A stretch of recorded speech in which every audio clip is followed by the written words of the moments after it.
say, I'm going to put in all the sweat equity and this person's going to put in all the money, but the person putting in all the money comes back and says, I want 50% of the profit. Are you going to walk away from that? No. But some people do. A lot of people do. Why? It's called greed, guys, with a capital G. They want it all. And they're not willing to sacrifice and take baby steps to build up that portfolio. Right, guys? And take the emotions out of it. Yeah, there is no emotion here. I get excited, I do. I'm a very emotional person. And I've learned, and my emotions have gotten me in trouble. They really have. You're not going to live there. Doesn't matter. Doesn't matter. The grain in the hardwood floor doesn't matter. The quality of the granite doesn't matter. The colors matching perfectly doesn't matter. The quality of the work being done is another story. So you got to take all that emotion out of it. All right. So now you know a little bit about these guys, a little bit about where we're going this evening. This is truly an opportunity that no question should, I hope, be left unsaid going out of this room tonight. We've got an investor agent, a broker, a contractor, business owner on the sell and buy side. We've got a deal maker plus, rehabber, wholesaler extraordinaire, project manager, loan officer, 17 years plus, buy side, and you've worked with, how many different loan products are you working with right now? There's a lot of them, especially FHA. and just to piggyback on what she said about buying a home, sellers, it's a difference between a seller and an investment seller. A seller selling this property, he or she trying to get as much money as they can. Yep. But for you guys, you need to give the 6%. You're trying to sell your property. So if this man right here wants to buy my property, and the difference between him buying my property is 6%, I'm giving him 6% quick. Because the quicker I get that property sold, the quicker I get another one. But you guys, like she said, greed. I want to give him 2%. Okay, we hold on because they got money, but he ain't gonna say he got no money because he's trying to hold on as much money as he or she possibly can. So the difference in selling my property quick and having it sit on the market for a long time, sometimes it's closing costs. Give them the 6%. All you do is factor it in when you buy that property. Right. You buy that property for $40,000, you put $20,000 in there, put the 6% right there. You sell it for $200, you already know what you're getting. Don't do it afterwards. Fred, this is so perfect because I started out as a realtor, right? I'm an investor agent now, and there were so many times working with investors that, I'm going to sell it myself. I'm going to FSBO it. I'm going to save that 6%. By the time they pay the holding cost, by the time they sit there and pay 2 more months worth of mortgages, you could have paid 2 agents 8%, 10%, right? So here's a great story. She's not here. I can pick on her. One of my students on my coaching call last night, I used to be a hairdresser. I was a certified master hair colorist for 18 years before I got into real estate. She said, I'm sorry I'm late getting on a call. I said, okay, that's okay. I understand. She goes, no, I've got a huge meeting tomorrow and I decided to highlight my own hair. And it turned out really bad. So either I have to put a baseball cap on. And I said, you've got, I didn't say to her that you've got all these financial resources, but I said, why didn't you just go to the hairdresser? So she was so panicked, and you could hear it in her voice. But that's what we do to ourselves. It was the quickest story I could think of to relate. We would rather cut corners to go to Walmart to buy that $6 box of L'Oreal hair color than we would to take the time to go to a professional who's experienced and knowledgeable to do it right. So don't cut corners. Don't try to do that, especially in today's world. It's just not worth it. So, who has questions for these guys? Because I know they're brewing out there. Ken. I have got to be, I'll introduce myself, Ken Williams, and I have got to be, most likely, the greenest to the real estate industry. Wonderful, welcome. Welcome. Thank you. And one of the things that I was hoping to get a little bit of insight on, I don't know if you gentlemen in particular could help me, is where do I begin with my entity? Does anybody have a suggestion as to how to start? LLC, individual, corporation? Are those something that anybody could maybe... Shall I disclaimer? Yeah, please. I'm not, Sid's not, Lacey's not, and Fred are not CPAs or attorneys. I understand that. So we can't give legal advice or tax advice. My question, and I'm going to answer it, and I'm going to ask each of them to answer it too, okay? If you're new, and if you're just getting started, why are you worried about setting up an entity right now?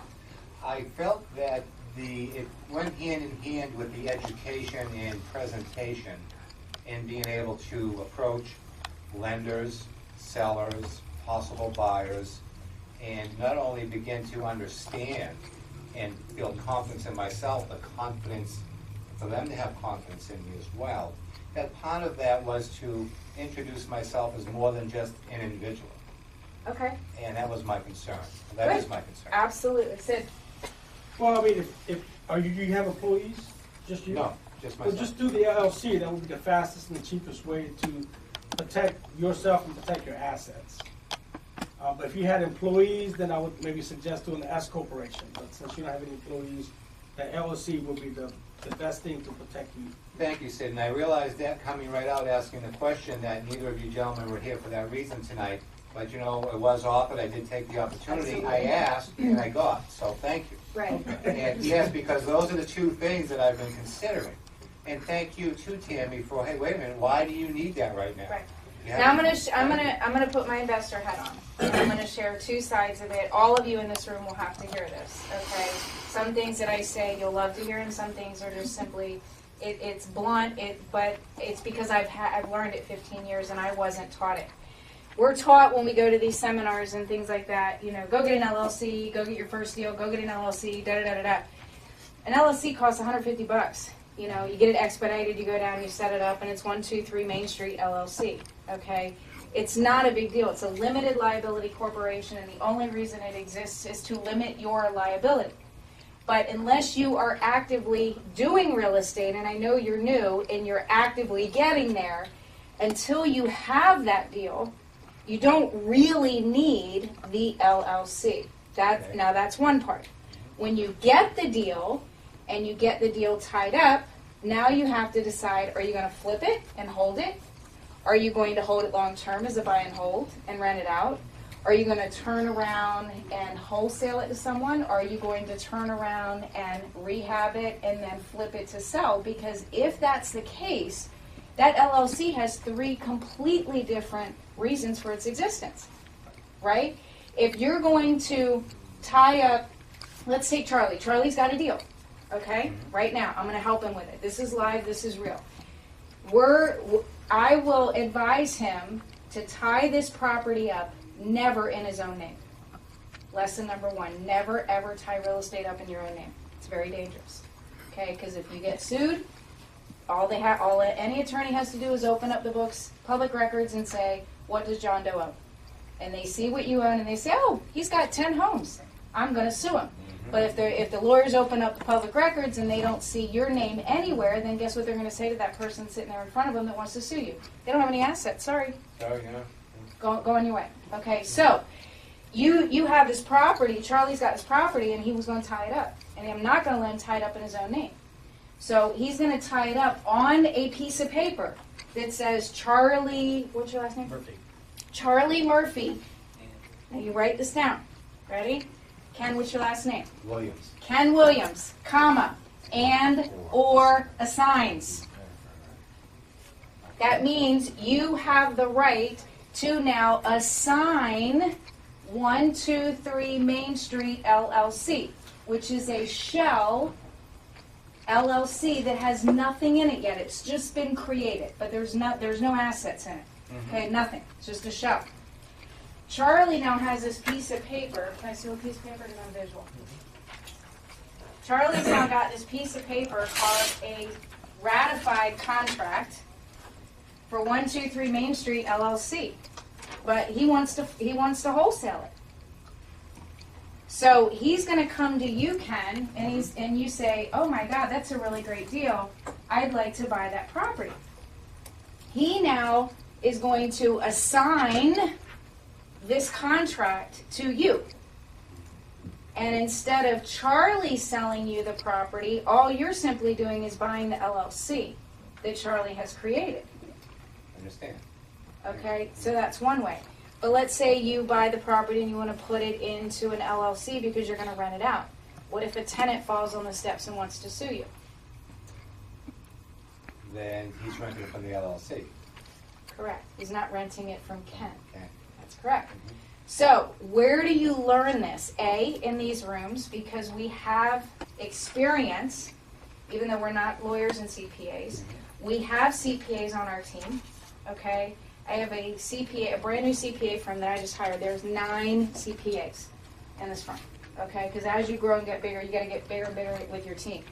We're surrounded by attorneys. I guarantee you every single one of these are surrounded by teams of people, okay? So great question. Just know that every question in real estate can be expanded upon unilaterally. There will never be one size fits all. Does that make sense? Yes, it does. So when you're creating this LLC for self-esteem, I wouldn't create it for self-esteem to be able to put Ken Williams LLC on a business card. Thank you, and I do understand the need to be anonymous in the paper transaction, or as much as possible. And yet you just clarified for me that there really isn't a need for it. For me, it wasn't so much to say, hey, look at me, my name's on the business card, as it was a feeling of a sense of urgency that it was necessary, that I needed to present to myself as more than just an individual. Right, because you know at And the it end really of the isn't. You you know just what- explained it. Right, you know what really matters at the end of the day? When you get up first thing in the morning and you can look in the mirror, that you're happy with who you are. Thank you. And that you're going out to make a difference in the world today. And if you can stand in confidence, there ain't no LLC that can ever go behind Ken Williams. Thank you, Tammy. You're very welcome. Anybody else have any other Yeah, questions? I just want Go to for it. piggyback on that. So, it's very important when you're dealing with professionals, and Tammy said earlier, you want to deal with professionals, but you also want to deal with professionals who know what they're doing. So, if you go to a CPA, look for a CPA that actually has experience dealing with real estate investors. Because there's some CPAs that will just quote you what the book says, and they never Great turn to point. that page. So, make sure you're dealing with real estate, when you're dealing in real estate, you deal with real estate attorneys, title attorneys and title companies, and CPAs who have clients or deal with clients that understand real estate and investing. Because you'll get bad advice if you just go to your cousin and your cousin just does taxes for the middle income homeowner. Thank you, Ah, Lacey. Lacey, that was Just powerful. make That's sure you use huge. professionals Yeah. in that specific part of the field. That's what stopped me from going to legal, Zoom. You can, hey, $100 can go do it. And I said, oh, great, where's my credit card? And I'll look it up, I'll Google it. But something stopped me. And I said, wait a minute, I don't know enough about any of this to make any decision at this point. And, I did start getting online. I do have a friend who was referring me. That's how I came across these emails. And I'm here for exactly that reason, to get started, to introduce myself, be introduced. Awesome. And Let me just gain that piggyback on education. that. I'm sorry to interrupt. Also, if you use the right CPA, at the end of the year, because I'm always looking at the NOI, I'm always looking at the P&Ls and the profit Okay. balance sheets. Can I interrupt you? Yeah. Okay, tell everybody what an NOI is. Oh, okay. Net operating income, at the end of you want to see how much income that was made, the NOI, for your business. So if you do a Q1, Q2, Q3 report, you want to look at your returns, to see what kind of income have you made. So if you get the right CPA, the right tax person, that person will actually help you increase your return overall by 10 to 12% by using the right codes with the IRS. So as a real estate investor, there's things that are available to us that are not available to other folks out there. There's special categories that we fall under as long as your CPA understands those categories. So instead of making a 25% profit margin, you could actually end up making more of a 35 to 40% profit margin if your taxes are handled properly. Right. Thank Do- you, Sid. And I'm sorry. No, it's I okay. interrupted. Do anybody in here, does anyone in here know why our IRS tax code was written? Protect wealthy. Say that again. Protect To the wealthy. protect the wealthy. Okay, our USA tax code was written to protect the wealthy. They're vehicles. Okay, the LLC, the self-directed IRA, all of these things are called vehicles. Okay, for the wealthy to be able to protect their wealth and their assets. Okay, offshore investing. I mean, it goes on and on and on. So our goal, what we've been taught as an American, is we go to elementary school, right? And then what do we do? Then we go to high school, then what do we do? Then we go to college, then what do we do? Get a job. Then we get a job. Now, how old are we at this point? 22, 23, but let's say we're going for a PhD. 25, 26? Okay, then what's next? Job. Okay, you get the job, then what? Then Then you're supposed to find a life mate, right? Whatever that may be. There may be children involved, right? Now you get up into the late 30s and early 40s, and all of a sudden, we got divorced. Yeah, we got to I know it's a bit Yeah. So then, remarried. then all of a sudden, you start to realize that you've lived a life a little bit, and you're like, wait a minute, I'm doing this for my mom or my dad, or this isn't what I want to do. Anybody been there? Right? There's got to be a better way, right? So you start looking into alternatives, and hence we come into real estate. Well, I can share with you that if you follow that white picket fence, if you pay into all of the taxes, and you are so excited that every year between January and February you're going to get this huge refund, something's wrong. Okay? I live to pay no taxes, and I don't. Pay very little because they're all sheltered. My assets are spread, my asset is covered, and everything else in between is completely sheltered and put away. And that's what you should be focusing on. How do the wealthy get wealthier? They protect their what? Assets, okay? And they shelter their money. That's what you need to learn how to do to become financially independent. Guys, please jump in and piggyback on that. Sure. I think that's a very, very important point.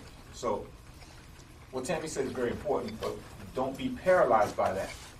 So get started. Just like she was saying, you don't need an LLC to get going. Same thing. Yes, you want to protect your assets and have those things and work towards that. Get started. You put those things in place as you move up, because as you go up the investor trail, like Tammy's, she's where I want to be, so I've got to get there. So as I grow, though, there'll be things that happen. There'll be different asset classes that I'll fall into, and I'll have to be aware and make sure that I'm protecting myself. When I get to 6th level, again, the same thing, and I'm getting there, trust me. So, but as you go along, you'll bring in the right level of professionals to help you. So you don't need it all when you start right then. So just because I face this all the time, talking to people where they're just frozen. Or they're frozen in the busyness of becoming an investor. They're ordering their business cards, they're creating their LLC, they're thinking of the name, they're creating the website, they gotta have the buy website, the sell website, and this and this and that. Before you know it, the whole day goes by, and then a week goes by, and then a month goes by, but they're an investor. Right. You know, so get out there and do the deals. My thing is, find out if you want to do it. It looks pretty right now, but you might not want to do it. You spend all this money doing all this, and then you find out, that's a whole lot of money you're going to spend. I tell loan officers that want to come into the deal, when loan officers want to come, I say, come part-time. Don't quit your job. Come part-time. Because we get paid commission. See if you can do it. Everybody can't live off commission. See if you want to do it. And I tell them, come in with referral fee. I'm telling them right now, I'm a pimp. Because you're not going to make the money that you would make. But let's see if you want to do it. Once you close 3 or 4 and you see the money, okay, I want to do it. Now, okay. Now you go and get your license and do all that stuff. But before that, make sure you want to do it. How many of us in here know somebody that wanted to be a doctor, a lawyer, Indian chief, and they ain't doing it? Because they are too hard, they ain't got time, something pop up, you just spent money. If you got money just to give away, I give you my name and address, you can just send it to somebody. Or you can send it to me. Either one of us. All right, so I would Add like, something to that. yeah, Let me just add what they're saying here. The other thing is, you know, what I found out is you got to be around the right people. You really got to be around the right people. If you're trying to get into real estate, or you're trying to get into be an auto mechanic or a football player or golf, you got to be around the right people to learn and to grow through their mistakes, through their stories, through their experiences, through their knowledge, and then decide for yourself if this is something that you really want to do. And then you really got to get to know, you know, the why. Like, why do I want to do this? And you got to understand the why. Everybody has a why. Like, why are you guys here tonight? Right? Everybody has a purpose. Everybody's got a reason. So you got to know if your why is really passionate and is really powerful, and then put the time and energy behind it if you really want to do it. And my thing is, you know, you should never be scared of anything. And fear is man-made, and we create it ourselves. And then most of the time, we get in our own ways. We create our own obstacles and our own problems. So sometimes you got to stop listening to yourself. And you just got to do it. And there's no right way or wrong way, but you just got to do it and get out there. And you know, you're going to get some bruises, but so what? You know, you get up and do it again. But you get better at it. You get better at it and get better at it. I've made plenty of mistakes. But also had coaches. So, you know, being part of this thing is great because your district REIA has been doing this for many years. There's a lot of experience, there's a lot of knowledge here. But you guys got to get around either get a coach to really personally help you grow your plan, or come to these meetings on a regular basis and to network and talk to folks that are here and learn that way. Thank you. Cheryl. I think especially for beginners, you're gonna be very excited about what you're doing and what you're learning, and you're gonna have people around you that it don't matter what you do, they're gonna say, you can't do that, you can't do that, you can't do that. But I did. Okay, you know, and don't listen to them. Those people have never tried to do what you're attempting to do, and don't let them sabotage you. Usually we call those the dream stealers, and usually they share the same last name as you. Most of the time. How many of y'all keep track of boxing? Of boxing? Yeah. That wouldn't be me, I can tell you that. If you notice, a lot of the boxers now they got teams. Mayweather team. Not just the boxing anymore. They got a team. Most of the boxers now, it's not like the old days. They got a team. Basically, we're telling you, a team. If you surround yourself with intelligent people, you can't go wrong. You can't go wrong. You done fell down how many times? You're gonna fall again. Get up, brush yourself off. Let's get back. We all had bikes before, right? You fell off the bikes 100 times. Yeah. And they stopped you from riding that new bike, didn't it? How many times did you fall when you were learning how to walk? Yeah. All right, so Lacey, you are an investor as well. You've been doing this for 15 years. Yes. When you got started, what was it that you were getting into it for? I got into it because of the excitement of building wealth. Taking the opportunity. I'm from a neighborhood called Landover, Maryland, actually Palmer Park, to be real about it. And I saw an opportunity that I could create wealth through real estate and real estate investing. You know, watching Carlton Sheets and some of the other, some of y'all too young to know who Carlton Sheets are, and some of the other gurus on TV back then. But they showed how you can actually create wealth through investing in real estate. So through your journey, how did you become this deal maker? And what is it that you bring to the table that is really exclusive that you could help somebody in this room be able to achieve? Okay. Well, first, I've fallen down a lot, as Fred has mentioned, and taking the bumps and bruises. My very first deal I did from watching Carlton Sheets program, my fiance and I, her grandfather passed and left them a property on Capitol Hill. I'm watching Carlton Sheets, Capitol Hill. Let's go, let's do this. Went to found a Harvey lender, took out the loans necessary to rehab the property, and basically learned all the things that you're not supposed to do when you hire a contractor. Again, called sheets that tell you about all those parts right there. But through that, learn, the things that you're not supposed to do, and then I began to share that with other people. Completed the project, through some bumps and bruises, but we had sold the property and everyone was happy. I ended up with a little bit of debt on me, but we did get out of the project. And then I just started taking that knowledge forward. The very next thing I did was got married, and we were looking to buy our first home. Bought that first home, no money down, walked away from the closing table with cash. The pictures of my wife and I spreading our money out on the table of the cash that we had when we walked away from closing. Very different scenario than the first one. Right, very different scenario.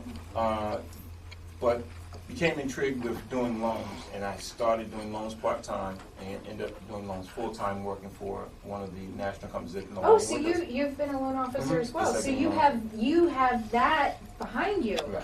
Wow, I didn't know that. Yes. So I Very work, cool. Yeah, I work Okay, good. for work for a loan company called AmeriQuest. I can talk about them now because they're no longer in business.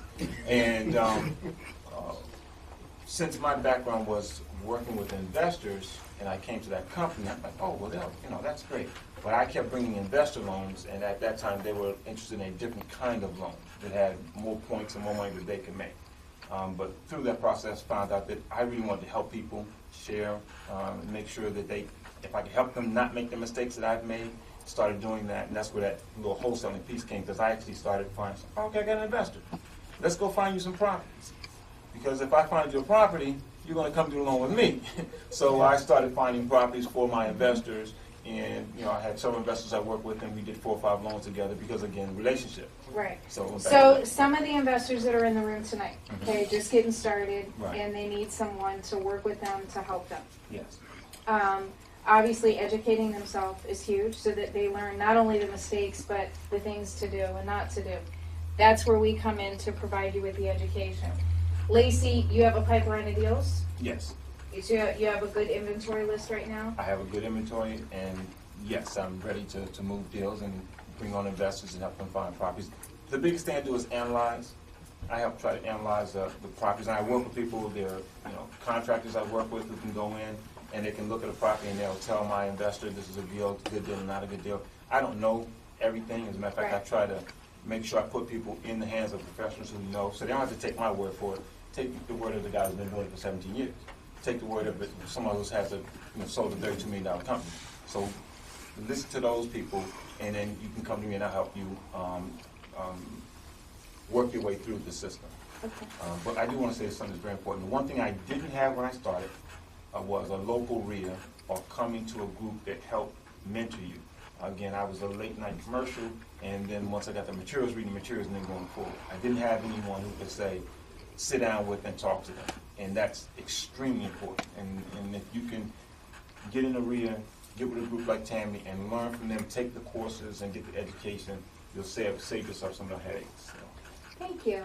Mm-hmm. Do you Right, and money. Right, and but money. do you hear the passion in his voice as he shares about real estate?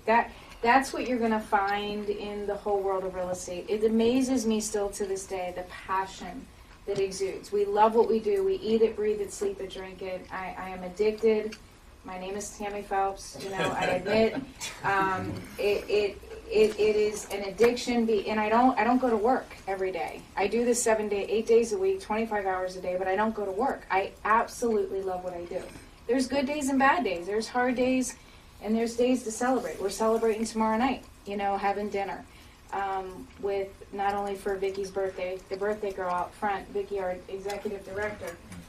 But I want to take these girls out and celebrate, because you got to celebrate the successes along the way. Even if it's just to go out and have literally girls' night. My husband's like, well, why didn't you invite me? I said, because you're not a girl. You're not invited. He goes, well, I can be a girl. And I said, no, this is our time. We went through this together. We went on this journey together, and the tears and the happiness, and then actually making it, and now being able to declare, I am a real estate investor. They've made it, and I'm going to take them out, and treat them to a really nice dinner to congratulate them. So you've got to celebrate the successes along the way. Sid, what are a couple mistakes, a couple failures that looking back, if you had to do over again, you wouldn't do? Well, trying to take on, I would say trying to take on too much. You know, only, especially when you're new, trying to do one property and do it well. And really stay on top of it, especially with the contractors. Stay on top of your materials, because I mean, the first job I've done, I got beat. I mean, they charged $96,000, whereas I look at it $5. But I didn't know any better, and I was too busy. So I had my hands in a lot of different pots. So just stay focused and only do 1 or 2 properties and have real control and create systems and create processes and have accountability for everything that's going on. So you could really forecast, like, you know, is your projection closing date is going to happen in 5 weeks or 7 weeks or 8 weeks? You know, and the only way you do that is by being focused and not taking on too much. And I want to piggyback on that, because Next Stage is a very unique investor agent brokerage in and of itself, because it's led by you and Johnny. Johnny, Sid's business partner, is a HUD inspector of 25 years. So this guy brings just an unbelievable level of wealth to the whole situation. But you guys are so focused, like we are, which is why we're so like-minded and we're working so well together, because you are such an educational junkie like I am. You know, and you're all about the systems and the processes and how to put them together, and it's a business. You've bought and sold how many businesses, and you failed and you succeeded. This is a business. There is a time and a place to create that LLC. There is a time, you know, to jump in, but it is a business. It is not a hobby. It is a real fledging business. It has to be treated like a business, and if you don't go into it with that type of a mindset, to be able to create the business and work on the business to build the business, you don't want to get into a place where all you are is working in the business. You want to be able to extract yourself out of that so you can develop your business, so you can grow and buy and sell. I have 7 businesses right now, getting ready to buy another one.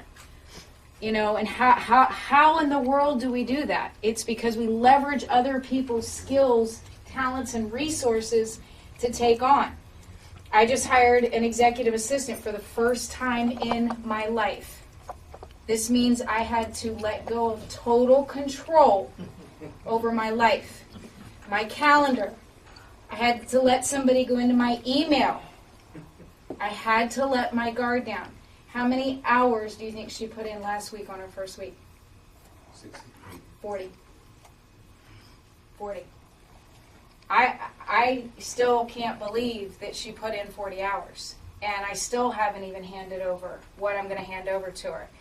I'm a control freak, you know, and most of us are in this room, and so you as you grow, you're going to need to let go. You're going to need to let go of the control. You're going to need to outsource. You know, and she says, Tammy, what do you hate? Literally, let me take that off your plate. What do you hate? I said, I hate the books. I hate the mail. I hate the mail sitting on my kitchen counter. I don't have time to go through it. I know that sounds stupid, but it's a waste of my time. A total waste of my time. I put it all in a box on Monday morning. Goes right out to her now. She sorts it, she scans it. Every Friday morning at 10 a.m., we sit down and have a meeting. Tammy, this company's bills need to be paid. You need to pay this. You need to go do this. I set up all this online bill pay. Here's your calendar. These are your appointments. This is what you got to go do. Now, all I do this whole week and last week, I have gotten through more emails, more phone calls, and more productive time because I had somebody there dictating to me what I needed to get done instead of literally in a cloud of clutter. But it took me 15 years to realize that. We're here to help you not have to go there. It's really, really, really powerful. So, any other questions, guys? Come on. I know you got lots of questions. I'm trying to fill in the gaps here, but I know you guys have got questions. Brandon, and then we'll come up here. Can you kind of just walk through the wholesale process from Oh, contractual, yes. uh, Yes. of the assignment, and then like how deal maker, how do you get paid? Is it upfront or is it funding or? Great question. Brandon's question was, can we walk through an entire wholesale from beginning to end? So I think probably the two of you would be the best to lead that, right? Well, there was a group that we left out, it's called bird doggers. Have you heard that term? Okay, those are people that you have to help. You can only be in so many places at one time, and you develop a relationship with someone or a group of people who can go out and look for properties for you. If they see something, let you know about it. If you're doing it yourself, though, and you can't do it yourself. So it starts with analyzing the area or the market you want to work. So you have to know what area you want to work. You have to get to know it. You have to know what the ARVs are, and that's what the retail values of the properties are, so that you can recognize when you have a potentially have a good deal. So once you've done that and you've done your homework, then it's just a matter of going out and finding who the owners are. So it's a couple ways you can do it. There are REOs, and that way you're going to have to develop a relationship with a good agent. And that's why I said make sure you're dealing with professionals who know what they're doing. Because there's some agents you can go to who have never heard of an investment property and don't know what you're talking about. And they're not going to understand it when you put in a lowball offer and why you're putting a lowball offer in. So deal with the agent that understands working with investors and understands that you might be putting out multiple offers every day. So if you tell them to put 10 offers out one day, they're not going to freak out. Right. And just to piggyback on that, I mean, it's very important that you know what I call is your backyard. Okay, so what that means is, I mean, know if there's like a Harris Teeter, or if there's a Whole Food, if there's a major new thing that's happening in the community. Because that's going to bring in new type of buyers, it's going to increase the value for the community. If there's a different type of change in the school district or the zoning have changed, the zip codes have expanded, a lot of those things makes the value go up in the properties as well. So, you know, knowledge is very powerful. So if you're staying in tune with what the government is doing in your local areas, and what the larger developers like Whole Foods or Harris Teeter, or if there's a 100-unit building or 500-unit building about to happen, then you know there's going to be a lot of jobs, a lot of growth in those particular areas. So you want to farm these areas out. So for example, look at Prince George's community right now. So there's a casino that's about to come down there in that Fort Washington area, which is going to bring a lot of wealth, a lot of jobs and so forth. There's also the Walt Disney Hotel that they've been talking about putting down there, okay? And there's also, there's talks right now of a, I think it's Whole Food, or I forget the other, organic store coming in that area as well. Well, all those things is going to bring in a better quality of median income. It's going to bring in a higher income. So if the neighborhood is like an $80,000 neighborhood now, but you know with all these things projected, it's going to go up to the 80,000, going to go up to 120, 150. So know your backyard, know what's going on. So if you live in Arlington or you live in Falls Church, know what's happening here first. Make 1 or 2 deals happen, get some cash, and then start to expand in other areas. So, Can I ask a question regarding that? Let's say you are from Arlington, or I grew up in Montgomery County, right? And as a new investor getting started, I couldn't afford Arlington. I couldn't afford Montgomery County. I could barely afford Baltimore. And everybody kept saying, oh, you don't want to go to Baltimore. That's a whole nother world over there. You know, you need to stay away from there. It's block by block. And I kept saying, well, wait a minute. If all these investors are investing there, and they're making money there, so I went up to Baltimore. Now, I love Baltimore. I mean, we got huge properties up there, and Baltimore is the next Prince George's County. It's thriving. The casinos are coming up there. The whole waterfront's being developed, you know, all north with a BRAC and the military realignment. But what Sid is saying is true. No matter, even in your own backyard, your investing market, wherever it is, you have got to zero in on that market and understand what is going on. You know, is Johns Hopkins expanding? How far are you from, you know, downtown where the hospitals are? Where is this property in relation to transportation and the thoroughfares? How close are you, like, to 95 or 495? Are you on the metro? Do you think finding a rehab in this area that's within walking distance of a metro, or biking distance of a metro, do you think that has value? yeah. Yes. You know, I had the privilege last week of sticking my nose into a conversation I kid you not, to two total strangers up in Baltimore. And one of them happened to be a billionaire. And I ended up sitting down at their table and eating with them. And I had no idea who this guy was. I had no idea what he had. He came to this country in 1973 with nothing. And it was extraordinary meeting him. And he shared to me that he truly is living the American dream. And that right here where we live is the American dream. Right here in the nation's capital, inside of the Beltway and just outside of the Beltway. And he just bought an entire block in Federal Hill. And I actually got to go into the building, and it's 5 storefronts and 10 multi-units, and he bought it. It's a 2.5, he bought it for $1 million. He's already put 200 into it, totally got it turned, probably bringing over 200,000 a year, if not more. And I'm sitting there going, wait a minute, you know, I've got a 25,000 square foot that I've been wrapped up into for 2 years, trying to get to 200,000 a year, and this, you know, there's always a way to learn. There's always somebody more out there that can take you on the journey.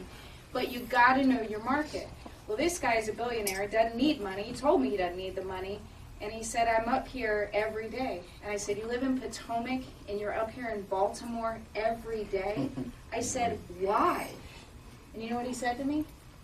Because no one is going to manage my asset better than me. Absolutely. I'm on the ground watching every day what is going on. So for those of you that think you can buy sight unseen and have somebody else do all the work for you, go right ahead. For those of you that think that you can put this business on autopilot and that you're going to get rich quick, go for it.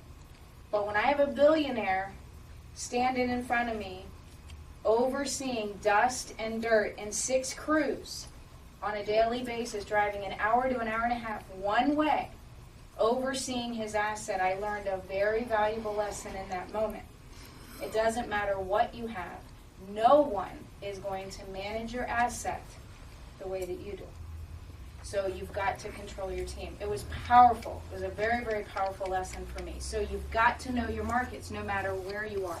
No matter where you are. So don't answer the question. First, decide what market you're going to be in. Research that market, know the market. Second, make sure you have your contract. You're going to be a wholesaler. The most important thing is your contract. And the most important part of the contract are your clauses, escape clauses, your contingency clauses, weasel clauses, whatever you want to call them. You want to have the ability to step away from that contract if you cannot find a buyer, or if something comes up with a property that you didn't foresee when you did your initial research. So once your contract is tight, and then the next part is developing relationships, because you're going to have to then sell that contract to somebody. So you've got to start networking and looking for buyers and develop. You know, you're going to have to talk to people, find out, because sometimes you find investors in the most unlikely place. So you're going to have to find people who can buy your contract from you. Go to RIAs, go to meetings, get online. Stick your noses into conversation. Stick your noses into conversation. But the biggest thing that you have to overcome is fee. So if you're starting out as a wholesaler, your contract should be the thing that mitigates your fee. That contract allows you to tie a property up and walk away. As a matter of fact, I've been doing a 2-week session with a newbie wholesaler. And he had a property in Baltimore that he was trying to get him the contract. And he was at a stage where they're about ready to sign and thinking it was okay. And he said to me, should I send them the contract? I said, what do you mean? He's like, well, we've negotiated everything. Should I show it with the contract, or should I send the contract to them via email?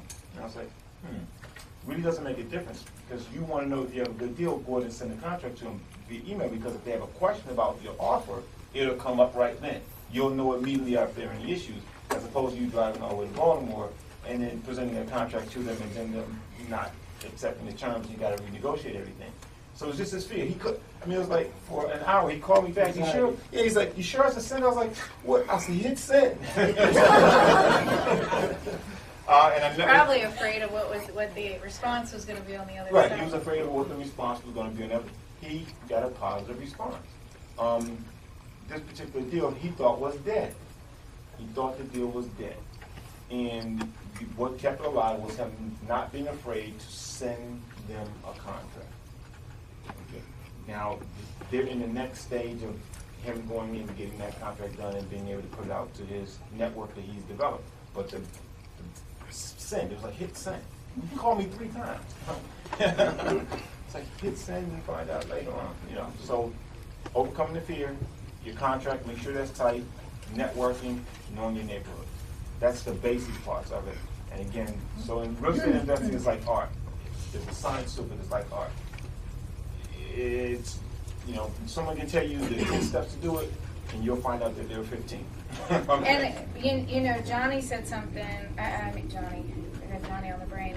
Fred said something earlier that is very powerful to wholesaling, and that is a buyer's list. Okay, because a really powerful wholesaler also, and that's why I feel, honestly, wholesaling is very difficult to do, because you were taught that it's very, very easy to do. It's very lucrative. Okay, it is a exit strategy. But most gurus teach that wholesaling is the simplest thing to do. It's the first thing to get into. I personally disagree. I think it is a great strategy. I don't know if you guys agree or disagree. Wholesaling is awesome. You need to know how to do it, okay? But as a new person who's green, you have to have 2 things going on. You have to be in the field finding the deals and putting them together, as Lacey's talking about, and simultaneously marketing for that end buyer, creating and building that buyer's list. That takes time. I wish Paul, I wish little Paul was I here. got all that. Yeah. I just want to know how it plays out contractually to close it. That's the part. Okay, be more specific, because I want to make sure we get your question answered. When Okay, you say so- plays out contractually and Okay, closing. so you write your contract, you're going to put, this is, Sid, will you found take a buyer. Okay, so you got the buyer in place, let's assume that. So then you're going to sign the contract. Walk me through that step. Sure, like, I just want to know how that plays out. Like, okay, so How do you get your fee? right. Okay, I all don't know right, how I you got get paid. it. Do you get what he's Double closings or something. Sid, do you get what he's asking? Yeah, how do you get your check? Basically. Basically, Right. right. So I mean, like, you know, you have double closing, you can do like, I'm sorry, Sure. Cheryl, like Cheryl said, you can do double closings, or you can do transactional funding. Okay, now, can I stop you? Do you know what a double close is? Does anybody in the room here not know what a double close is? Okay, Sid? Okay, so double closes, so let's say that I got a property under wholesale, and he's the end buyer, he's gonna buy it, right? So I have to go to settlement with him, I gotta go to closing, so I gotta pay the settlement. I'm sorry, let's say he's the homeowner, and I go to settlement with the homeowner, let's say he's the one I'm gonna sell it to. So I gotta settle with him first, pay the settlement fees, go to closing, and then turn around again, Come right over to me. and then go to settlement once again. In other words, he's gonna do them at 11 o'clock, Right, probably 12 o'clock, I show up, right. we close. That's double. Now that's 2 fees. Coming from, okay, so. So I would have to pay settlement fees when I settle with him, subject A, and then subject B, I would have paid another settlement fees. But the assignment fee is coming from the buyer, correct? No. What we just described was a double close. Double close. So when you're doing a wholesale, one of the exit strategies is a double close. Okay, where you would have to close twice. 2 sets of fees, 2 closings, 2 transactions, 2 sets of transfers, everything. But And the when benefit of that is? it's legal, because if No, but the actual benefit of that, what would you, I can why would answer. you do that? I can answer that. Go ahead. So, some jurisdictions and some banks will not allow you to do a traditional transaction. So you have to close in order to complete that transaction, and then you get paid on the second transaction. Right. So- They used to be called tabletop closings, and that's where equity stripping and all of that was coming along. Because investor A would come in, say that they were going to buy their house, rescue their house, save their house when all the foreclosures were coming on, and then everything was happening on the tabletop. And before you know it, the person's left. The mortgages were never paid. It was just a mess. So the title companies all tightened down, Right. and they said that you had to do a back-to-back double close. Right. So the 3 types of general wholesale transactions are where you get paid. There's the assignment, where I'm assigning it, and it's allowed to be assigned, and you have to make sure that language is in your contract, okay? Some realtors will give you a hard time about that, but it can be put in kind. As a matter of fact, I think they just changed the PG contract to allow that assignment thing in it. Right. So there's an assignment where you get an assignment and there's an assignment fee. Door closing. There's sometimes you have to do a double closing. You have to completely close on the one transaction, and then the sale price for your new buyer is higher, and there's your fee there. So if I bought it from Sid for $110, I'm selling it to Fred for $120. I just made $10,000 between that transaction, but you get your fees and stuff that have to be paid in there, and you want to make sure that your end buyer is paying those fees and taking care of those fees for you. So it's your wholesale fee plus my contract says to him, you're also paying the closing costs. Okay, and that's going to be negotiable because sometimes, Fred may be very savvy and say, I'm not paying you closing costs, I'm giving you $10,000. So that part's negotiable. So you have your wholesale fee contract, and if you do a double close, you got to make sure those fees are taken care of. But if I'm getting a lot of money out of it, I'm giving you the closing. Right. After the double closing, though, is it ever does the issue come up that the end buyer finds out what you purchased it for? So I'll get to that. So let me do the other way to do it, and I will answer that other question. The other way to do it is to strike an LLC and have someone buy into your LLC. I just did a deal like that. Brian was involved in it. $10,000 transaction fee for me to buy the person's LLC. They made $10,000. They never went to closing. I didn't see them at closing. We went to closing on the deal. They were paid already. So I think you're not in the same room. Like them two going to be in the room. I'm not there yet. My closing is at 12 o'clock, so I'm not showing up. If I show up a little bit early, I'm sitting outside. They're in the room. I don't know what's going on in that room.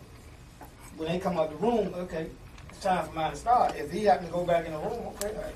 Okay, I'm going to buy my home. So I'm pretty much never going to know that he just got the property for $10,000. Now he's selling it to me for $90. I'm not going to know that. But it shouldn't matter anyway. It should But let me answer that It's all question, about because- disclosure. Well, hold on, that's a very, very important point, because that's also one of the issues this newbie was talking about. And I've talked to newbie wholesalers about this 1,000 times. Guess what? There's something called the internet, and when you finish doing that transaction, I know that. 60, 90 days later on, they're going to know what you tied that property up for. So guess what? Because it's about relationships, disclose it. If they're going to do the deal with you, they're going to do the deal with you. If they're not going to do the deal with you because how much you end up giving them a contract for the business, guess what I would say then? I'm a business person. I'm trying to make money just like you are. But yeah, a lot of people get stuck on the dollar, like what they're gonna profit, and I don't want them to know I'm gonna be making $20,000. Here's the bottom line, the core of it all. Brandon, you just solved that seller's problem. Right.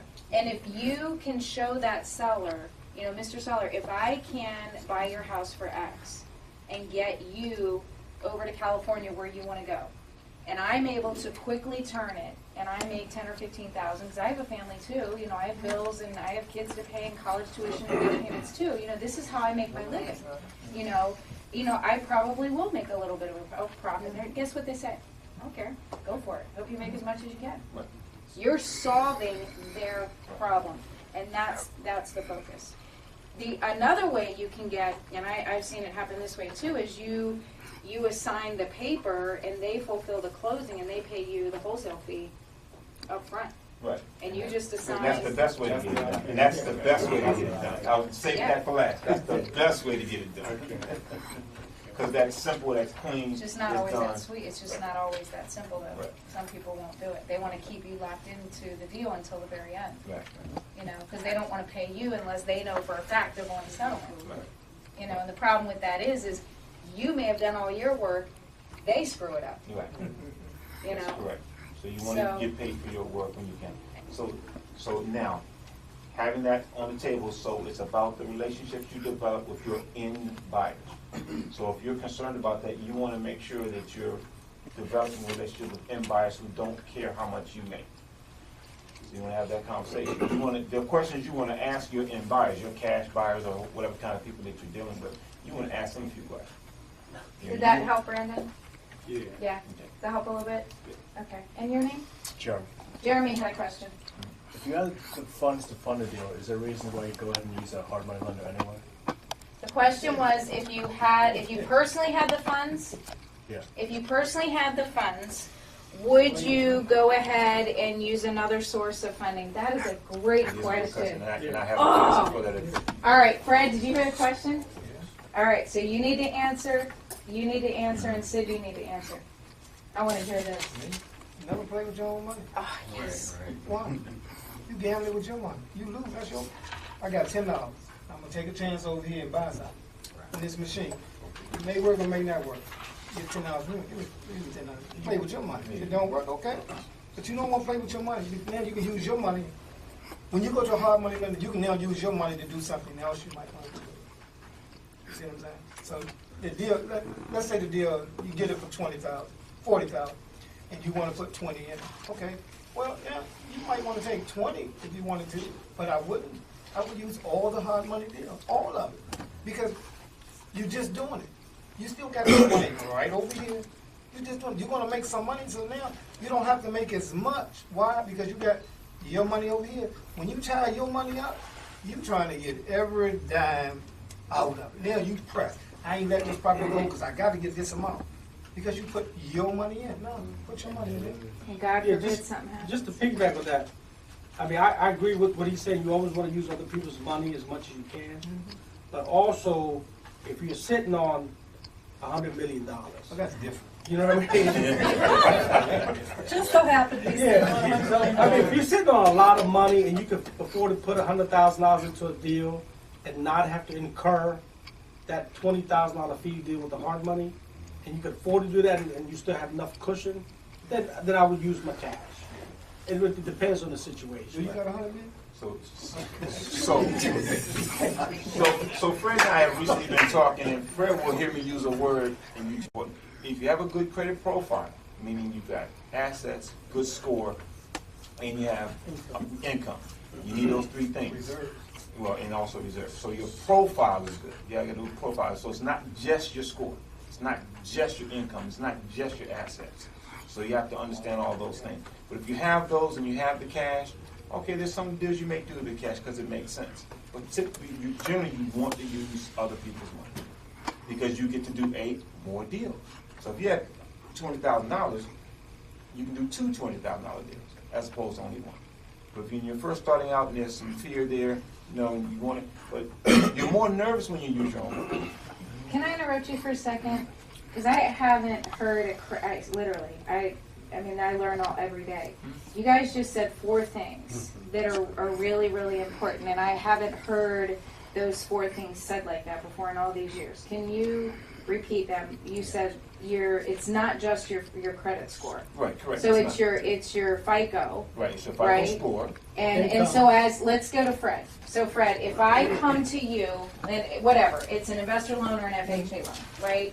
And I got a 780, I got an 820. I'm golden. And Fred says, no, you're not, because your loan's denied. And you're like, well, wait, what do you mean my loan's denied? I got an 820. Well, no, because you don't have these other things. So I've never heard it put that way. This is fascinating. So what are those things? Your It makes FICO? it easy. It's your score. Okay, so You your got a FICO. great, you got a 700 score. I'm looking at you totally different. You just, thank you, Lord. Thank you. You got a good job. Oh my goodness. Okay, you're a government employee or something. You've been working for a long time. I'm like, thank you, Lord. Then you got good reserves, meaning that you got money put away. Oh Lord. 4th, I can show your money. I can show a bank a statement and show this money. Oh. See, I'm happy. Everybody got money, don't show money. They sitting on $100 million, but their bank statement show they got $500. But they telling me they got $100 million. I'm like, I gotta see it. Where is it at? When you get them all together, and I put that, and I send that file in, I guarantee you that file standing underwriting approximately 20 seconds. Go, boom, approved, done. Income, your ratios. I don't have to worry about one because you got good income. I don't have. This is your first time buying a home. Don't have to worry about the debt to your commercial. You got money reserves. If you lose your job today or tomorrow, you got $100 million sitting over here. I know you're gonna pay that mortgage. That's what the underwriter look at. The underwriter wants to know if for any reason you lose your job or can't work, how is that mortgage getting paid? I'm sorry you lost your job, but how you paying that? I got good reserves. They look at your bank statement because they want to see what you're doing with your money. They look at it. So every deduction you take out of that, they gonna see it. They gonna see it. Okay, he's making 500. Good grief, he's spending 400. Okay, why? Now you making 5, you ain't spending $10. They go, okay, that money's going over to the next month. So that's why they ask for 3 months. Because they see that $400 over $480 over there, and they see that $500 again. They see you spend $15. They see that 400 something again. They go, okay, we fine, because you're not spending every dime you get. And when you're not spending every dime you get, you are a good risk. That's what they want to know. What kind of risk are you? What chance am I taking on you? Okay. I love your school, but I need something else, because this is your first time. And this is so I powerful. want to make my risk Wow. marginal. Yeah, it is so powerful, because one of the things our society has failed us on, they're failing our children on, is financial literacy. We are such a financially illiterate country, and we don't teach checkbooks and interest rates and all that in school. And so you get into investing, and we're not taught these things. We're not taught that you have a credit card and they give you, you're 18 years old and you have a $1,000 limit, right? Oh my God, I got $1,000. You go out and spend $1,000 and now you're at 100%. No, if you have a $1,000 limit, you should only spend $400. You should only be at a 40% ratio. See, we're never taught these things, because the Experians and the Trend Unions and the Equifax, they all make money, and all the credit card companies by us being in debt. And excuse me, just a big, do you know that all 3 credit companies do not work together? Mm-hmm. Did you all know that? I don't think they like one another. You can get one thing removed, because I also do credit repair. You can get one thing removed off of credit, and you would think it would be satisfactory to the other 2. We don't care about that. This is what we want. For us to take this off, this is what we want. Then the third one makes you get something different. So they don't work together. And do you know that when you get something, buy something, that they're not required to report to all 3? They only report when you don't pay, but you can call them and say, hey, look, why are you not reporting to TransUnion? If you ask them, 99%, 98%, they'll go ahead and start reporting it. But usually they don't have to report. So you wonder why you don't have credit, and you've been paying this car note and this credit card bill, because they are not actually required to report it. They don't want to, but they will report you miss a payment. They report that, that's right. 30 days, it's right on there. So when you talk about being an investor, and Fred just addressed it and said also, so you're talking about your profile. So one of the things that Fred has been showing me recently, and I experienced last year, we were working on a deal, and we were trying to put it together, and we're going to hard money lenders, and I was working with an investor who had plenty of cash, but did his taxes in a way where he did not show his income. Oh, yeah. And we couldn't get the deal through. We couldn't figure it out. We couldn't figure out what was going on, and we called this particular hard money lender up, and we went to their office and met with them. It's like, what is wrong? They're like, taxes didn't show he's making enough. It's like, oh, okay, well, that was a problem. And this individual was actually in a position to go back and redo their taxes, which is normally not able to do that, but amended their taxes so they could get that deal done. Let me take that off, because this one hurts me. Okay. Everybody in here who do taxes, okay, here it is right here. Uncle Sam is not going to let you make $1 and claim 10 cents. Ain't going to happen. He's not going to let you make $1 and claim 90, because you only made 10 cents. So let's do this over. You made $1, but you claim 90 cents. So when you go buy this car or this house, and I get it, and I'm looking at this like, you said, no, I made $1. I'm like, no. You taxes. That's right. You made 10 cents. You wrote, I ain't write off 90. Somebody did. You wrote off 90. So whoever doing your taxes, make sure, if you want to buy something, a house, a car, or whatever, in the next 2 years, do your taxes right. You have to bite the bullet. Oh. Yes, Gotta bite let's the talk bullet. about that. Gotta bite the bullet. Because they don't talk about this either. Okay. You gotta bite the bullet. If you plan to buy a house personally for you to live in, or you plan on buying a car, or another big expense in the Or a lot next, of credit.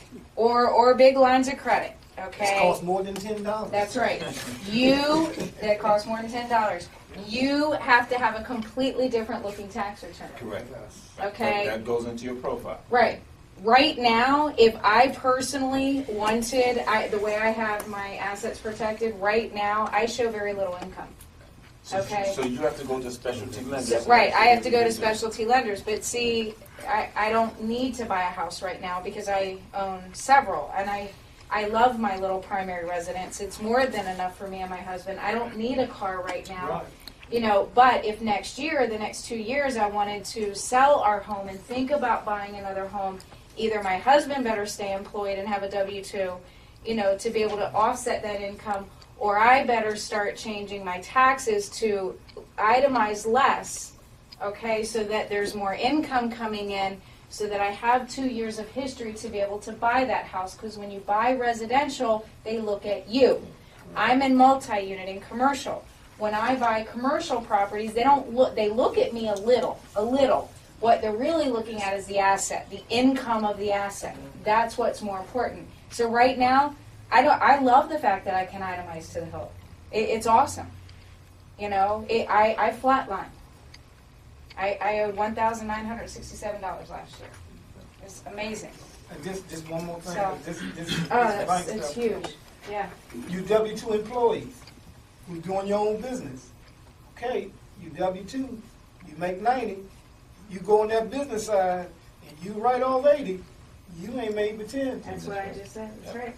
Okay, So you're not showing you income W-2 on employees, $10,000. because people tell you W-2, this is what you make, you can't change. It's wrong, because if you got a business, and you go write it all that stuff off, all we do is subtract that loss from what you made. Right. That's how we have to do it. So talking about. But Fred and Lacey, they don't tell you this. Yes. And they don't tell you this to prepare you to go buy that house for a couple of years until you go to put it under contract with Cheryl, who's the realtor, and she goes to get you the investor agent, gets you pre-qualified. You're pre-qualified because that's not worth the paper it's written on, but according to your credit score, you're pre-qualified for an $800,000 house. You go spend all this time, and she drives you around and spend days and days and days and showing you all these houses. She thinks she's going to get a 6% commission because that's what the realtor lives off of. You submit your loan application, you submit your tax returns, you go into underwriting. Now 60, 90 days has gone by, and guess what? Bam, you're shut down. That wouldn't happen because I would have you talk to a lender first. But does If that anybody has not, an idea, it ain't gonna happen here. but Cheryl, does that not happen? A lot Yes. of people do that. Yes, It's Fred, a shame. doesn't that I got happen? one right now. Yes. I got Yes. a bus driver. I told him. Photographer. I said, do you actually? Wait, he photographs buses? No, he's a bus driver. Oh, okay. But he got a photography business just to get more money. I'm like, do you actually do this? What? I got a ratified contract. You didn't underwrite. You approved, subject to, hey, what's this laws he took? What laws? I told you to amend your taxes. Well, I was going to do it. I mean, you talking about somebody hot, his mother, see what they did, they brought me a copy. Right, because I told him he had to change it. See, they brought me a copy and they were supposed to go down and file it. See, he didn't file it. So now when the underwriter get it, they say, we've been trying to find his, just so you know, residential. When you give me your taxes, they do a 4506 right in there now. It's not done like it used to be done. It was done after, it's done right now. You fill out that application with me, you sign that 4506. And- It states they do not have to come back and ask me for nothing. They automatically look at it. Yeah, If they look at it, they let's- tell me something wrong. Let's stop there for 1 Okay. second. IRS form 4506. Okay, that is an IRS form that underwriters and lenders use to confirm and verify your tax return. What they looking at. Exactly what they're looking at is what you filed, Yep. that it is accurate. So they don't have to come back to you a month later and say, you know, give me this, give me that. That is the form. So that's what, when you hear IRS form 4506, or or you're working with the lender and they say to you, I need a 4506T signed, and you're like, you know, what's that?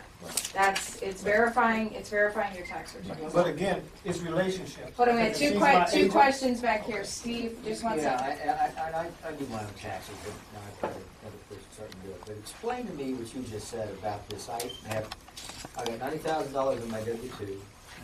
I claim 80,000. How did I do that if I had a second business? Because you got to go deeper into the discussion. Did you just go off of Schedule C? Did you go off of Schedule E? Schedule C shows what you wrote Okay. on. And Yeah, when you put I got it. And so the individual is trying to skirt it. I mean, I'm not doing that, but I'm saying he's trying to skirt it by saying, I earn I earn $90,000, and I had a business on the side, ABC Book Company, whatever you want to call it, and I had a business loss of $80,000. There you go. So you But I didn't got have to to show pay taxes. income on that business first before I can have that loss, Right. correct? So he doesn't have to pay the taxes, I understand. but his tax return only shows he made $10,000 for the whole entire year. And you can't buy a house with $10,000. No, I understand what you're saying. Okay. I just want to understand that because for other people, It's this a is tax complicated issue, to you do. consult your CPA or person that does. Exactly. It would have been better for him to have his business on the side, Yeah. make $90,000, pay taxes on the $90,000, so that in the year that he's buying his house, there isn't no losses, And keep it as a hobby. and keep it as a hobby. There we go. Exactly. So just to bring up, and we're talking about this, I'm going to jump to something different, but it's right down this alley. So when you're an investor and you're selling your home and you're doing a FSBO and you don't want to use an agent, when you're presented with a buyer, you're going to need to know that. You're going to need to make sure that that person is pre-qualified by a good mortgage lender. That's Because me. That's you me. need to make sure that, because now, and we just had this happen with one of our investors. Working with the person, they didn't want to go with an agent. They went with a FSBO. They got a person sign a contract. We were waiting for closing. We're waiting for You closing. go to lendingtree.com. Seriously. Got there, boom. Person has a tax issue. Person has not only a tax issue, but ended up having a DTI issue. And now we're scrambling to try to find them someone. All right, DTI, another Maybe term that's you a just heard is debt-to-income debt ratio. to income ratio. On the back. So this is where I go back when I say profile. Person had a good credit score. Yeah, the person had a good credit score, had a good job, had assets, but what they were doing was they basically, every dollar that came in, they were spending it on a truck or a car or new something this and new something that. And so they didn't have the debt to income ratio that would qualify them for the FHA loan that they wanted to get. Questions? My question is directed towards Fred. My question is for when you're pre-qualifying for a loan, what is the minimum requirement in order to qualify for, like, you mentioned like 550 credit score, 580. or 550. Minimum requirements for what type of a loan? Right. I mean, And on is the it occupant loan? FHA? Is it an investor loan or a primary residence owner occupant loan? Primary residence owner occupant loan. Do you see how all this can be very different? What is the minimum for conventional FHA, VA, FHA? Okay. So let me just clarify something. FHA don't do investment loans. Okay. No such thing. Primary residence. Primary. You gotta live in that property. No VA. No VA. Well, there's the FHA 203K program, but that's a different program. There's the FHA 203K program. For how long do you have to live in it? FHA? 3 years. 3. No. They can check up on you for 12 months. No. I mean, They'll waive. we'll put it this way. You didn't hear this from me? They'll waive. Pardon? You didn't hear this from me? Disclaimer? Oh, okay. So I can't say it. You go to somebody else to say it for you. Here, you want to whisper it in my ear? I'll say it.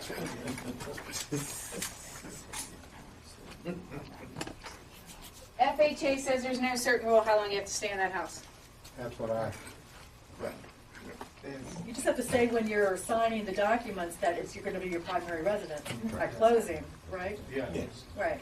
correct. You have to check that that's your primary residence. Right. I mean, that has to be your intent, but things happen after you You can can close divorce it. the next day. You I don't can know close it, anything if you about divorce, you can close it. And as far as VA, I can do 580 VA. Right. I mean, it's Conventional, it's conventional, you need 620. Conventional is still score driven. What I mean by score driven, you gotta have a certain score to do conventional. To get into their products, their different things, you gotta have, they want you to have a certain score. But FHA and VA don't require you to have a certain score. They want you to have a 580. Now, I'm doing a refi now, FHA, getting it away from Eastern, anybody heard of Eastern Savings? Mm-hmm. Oh, they closed.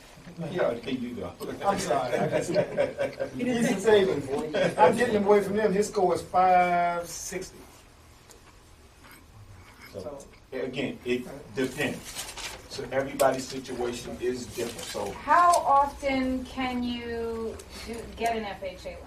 You know, let's say you own a house, you live in it for 3 or 4 years, you sell it off, then you want to go buy another house. How long do you have to wait before you can get another FHA loan? I can buy an FHA home today and sell it tomorrow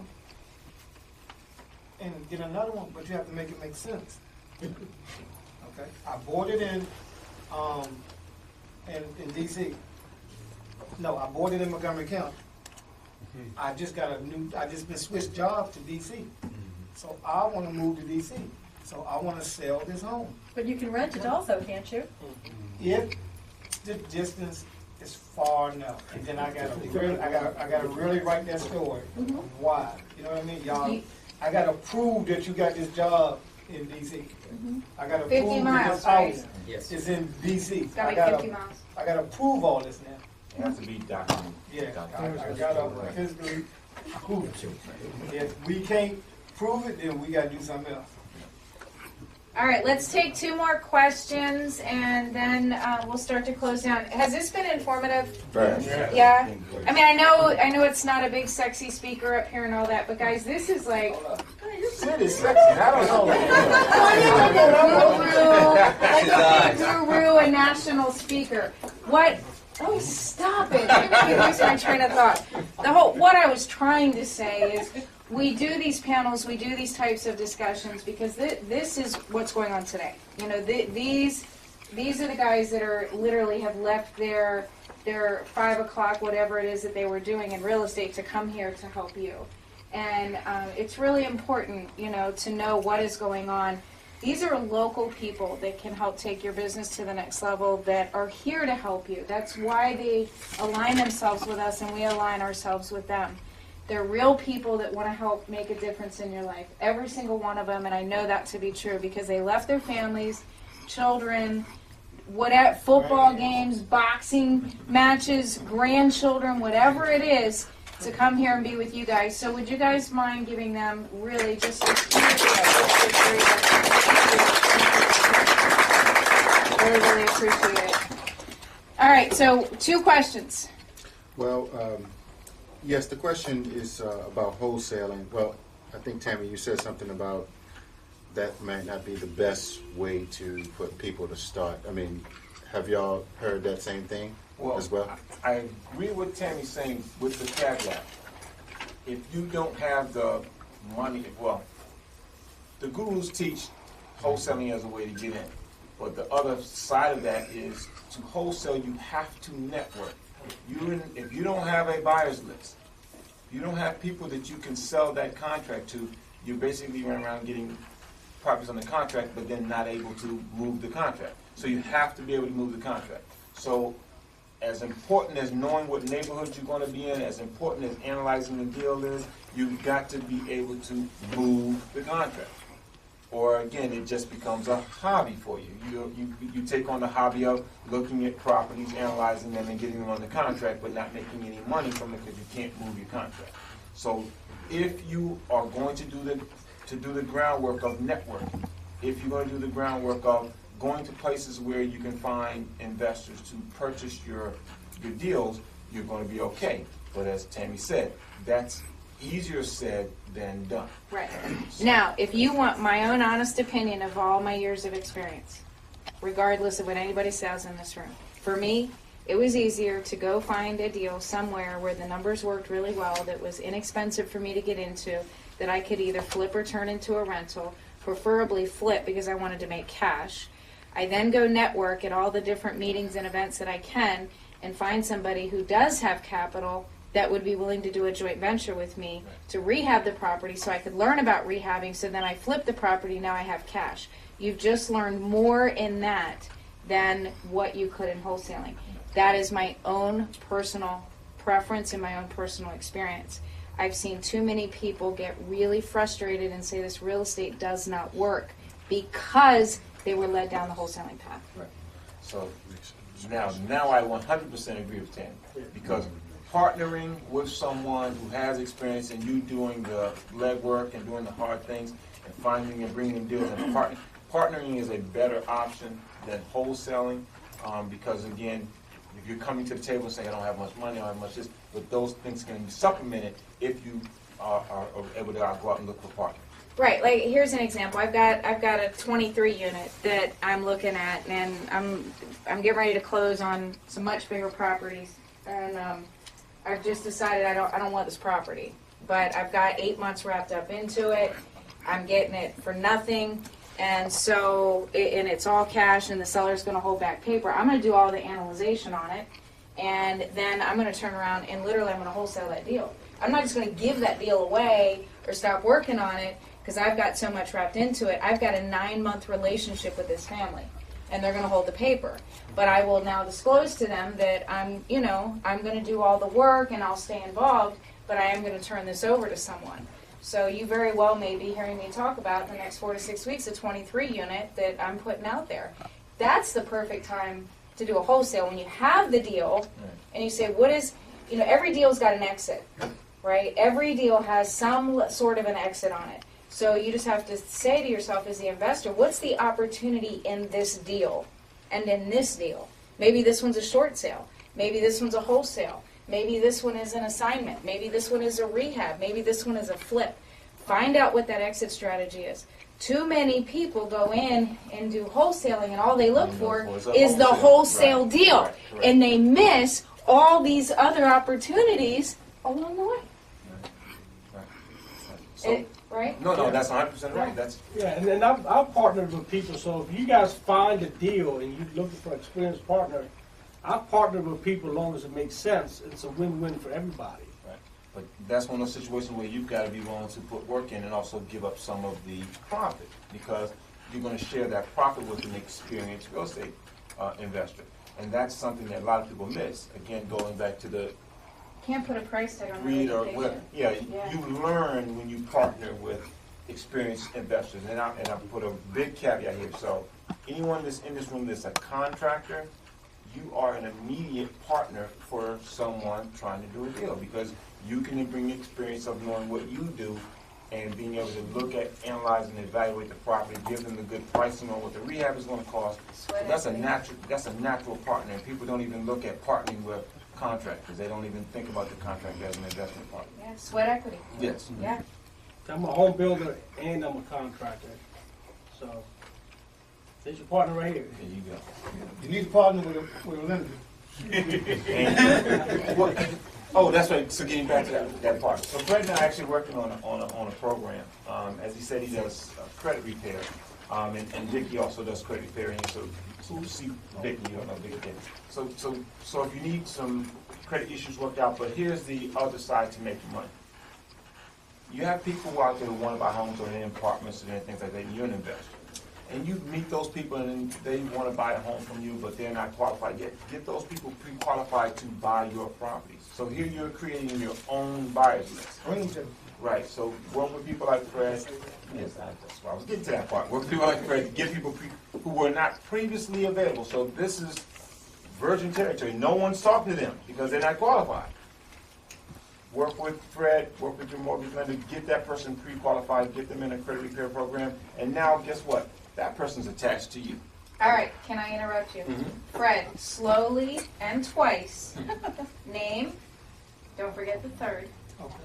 Fred, email, and phone number. Fred, Dale, Wagner, Third. I know y'all look at that name wrong, but I got a lot of beatings for that. Fred, Dale, Wagner, the third. Phone number, 240-705, 6771. one more time. 240-705-6771. Email, Fred Wagner. Wagner is WAGONER. The number 3 at AOL.com. Yes, I still got AOL, I'm sorry. So Fred Wagner, WAGONER, the number 3 at AOL.com. Everybody got his number and his email. I do not screen call. I answer all of one, I can't hardly see, so I just pick up the phone. Two, I still got a flip, so I'm answering all calls. Lacey, do you mind sharing your info? I do mind, but I'm going to do it. And when I You want to get out the second cell phone? No. Oh, okay. No, I love giving out my information. That's not why I mind, because I want people to bring me deals. And I keep my mind on that. So I want you to bring me deals. Yes, I mind. Please give me deals. Yes, you mind. Yes, Okay. Yes, I mind. Yes. Please send them to me. So my name is Lacy McCollum, and I'll spell both of those names. That's Lacy. McCollum is McCollum. And my email address is LacyMacRealty@gmail.com. So LacyMcRealty, LacyMacRealty@gmail.com. And the reason I chose MacRealty, my name is McCollum, is a play on a Mac and a realty, but also like McDonald's, because there are lots of McDonald's around everywhere. I can be everywhere. I have people who are everywhere. I love that. Anytime you're looking for a deal, I'm talking about whether you're talking about DC, Baltimore, any place in Maryland, New Jersey, North Carolina, I know somebody or I'll get to know somebody, so we'll help you put a deal together. I have a question. Mhm. I have somebody in this room Yeah. that has a really good deal Okay. that also wants to get this deal structured All right. and would like some assistance with it. And I also know how busy I am. Could I ask for your support in helping me to help this person? Yes. Okay. So phone number 301-257-8992. If you call me right now, my voicemail is full. I've been working on a deal right now, and a lot of my calls have been going to voicemail is full, but it will be cleared out tonight. Say your number again, please. 301-257-8992. 301-257. And I have marketing materials I'll give to you, give you the information. Definitely see me. I have materials to give out. And guys, I want to share with you the power of being able to get the individual's phone numbers and contact information. You know, to be like you would want to be respected. Be respectful of their time. If you have a really good situation or a good deal, you know, call and share that with them. Don't call and just BS. You know what I mean? Don't just, be respectful of their time and don't plug your umbilical cord into them and just suck everything from them. It's all about reciprocity. You know, you've got to bring something to the table. You got to give. You've got to be able to give back. And the more that you're able to do that and make a difference in their life, the more they're going to open up and be willing to give back to you. Okay, it's very, very, very powerful. Sid. My name is Sid, S-I-D. Last name is Hamid, H-A-M-E-E-D. The email address is sidhamid at Brickfront Properties, B-R-I-C-K, front, F-R-O-N-T, properties.com. So I own two companies, brickfrontproperties.com and then Next Stage First Realty.com. So then we also have about 150 videos on YouTube. You guys can watch some of those videos as well. And you can just Google my name. I got plenty of stuff on there. You want to give out the office number to Next Stage in case they... Yeah, the office number is 240-764-5347. Can you spell your last name one more time, please? H-A-M-E-E-D. Okay. And right now, I'm looking for land, if you guys have any land deals. What area you looking for land in? Yeah. Any In specific the area? B, like a B plus area, Arlington, Falls Church, Fairfax, Bowie, Crofton, To build what? single family homes. How many, DC? Yeah, DC, just, yeah, the right zoning. what's the lowest You go amount as far of as houses Richmond? to rebuild? Get specific, one lot, half acre, exactly, what is your criteria? 3 acres, 5 acres, 7 acres. If there's a public water and public sewer already, and the perk study's been done, so any of that stuff, I'm looking for that. Well, I want to extend the reading for just a minute, if you don't mind. You mean you're building homes? I thought no one was building homes. I thought the economy was in a crap and nothing was happening. There's plenty of stuff happening. Right, okay, that's right. So don't believe the hype. There's plenty of stuff happening. There's lots of foreclosures out there. People are buying in this area. Now is the time that you want to get in It's because probably one of the you- best times for Right. real estate and that we've ever That's correct. experienced. You want to get in now, if nothing else, to get your feet wet because it's building right now, especially in this area, in this market. All right, so one last question. I said we were going to take 2 more. One last question. You already had your one. Sorry, no, I'm only kidding. I'm only kidding. What I'm trying to figure out, I mean, more direct question for what I want to know is what situation would a person need to be in for them not to be able to get a loan? Like, Me, yeah. I Like, don't turn down nothing but my car. okay. So you work with anybody? Well, bankruptcy or, I don't turn down nothing but my car. When you take people that have bankruptcies and all this stuff on their credit, you say, come back to me 2 years, they ain't coming back to you. If I hold that person's hand for 2 years, who you think they gonna tell? They gonna tell their mother, their father, they gonna tell everybody. Cause who's gonna hold their hand that long? I mean, I know they got that long, but I'm gonna hold their hand because ain't nobody else gonna do it. So I'm gonna do it. And they gonna tell everybody they know that I held their hand. So all the messed up people, money. huh?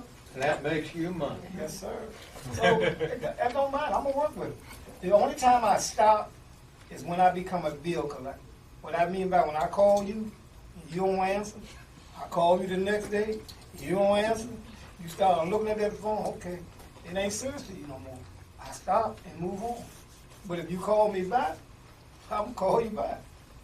'Cause something could have happened. So I work with any and everybody. When I get enough money where I can turn people away, I worry about it then. But right now, that ain't happening. I'd like to just say too that so many people think that you should go to your banks to ask to get loans or to buy a house. Don't. Don't go to banks. Okay, I mean, really. You said something interesting. Most real estate agents want you to go to a bank, though. Right, because that's how we I've thought. I've Right, worked with they'll somebody tell for you to go to 15 a bank. years and he's never been with a bank. Right, but their training tells you to tell them to go to a bank, but you don't, again, go to brokers, go to people. So, You know, I got your number. I didn't just met you tonight. but 2 things with that. Even if you aren't in a position to get a residential loan of your own, this should not stop you from looking into becoming a real estate investor on some level. Again, partnering. I've done great deals when, I just went through a divorce. My credit's still being repaired. Yeah, that's right. So I'm still working on fixing the issues on my credit. I've done deals and made money while my credit was not good. So your credit, that's how I know about credit profile, because I had to study it. I had to understand what was going on. So you can do deals with people, partner with people. Again, partnerships, relationships, those are the 2 most important words to me in real estate. Partner with people, 3. Teams, partners, and relationships. And so you can overcome any negative situation by adding one of those in a positive direction. Yep. Take the stop sign away, y'all. So for those of you here that, were here for the first time this evening, was this eye-opening, enlightening, educational? Did it help you understand real estate a little bit more? Yes. Okay. Is it different than other events that you've been to? Yeah, because you know what? We are different. You know, we do things very, very different here, and we want to hear from you. You know, is there something out there that maybe we need to focus on? I think we need to have a serious full-day wholesaling class. I really do. I really, really do. And I think that would be awesome for you guys to leave. So I'm going to talk to, Andre about that, because I think with as many questions as we had about it, I think we could hit it on both sides, the pros, the cons, how to do it, the assignments, this and this and that. I just think it would be really powerful. Well, on that note, friends, have an awesome night, a powerful week. Keep reaching for the stars. Please drive safe. Hug your families when you get home, and we'll see you in a couple weeks. Oh, yeah. 1 second.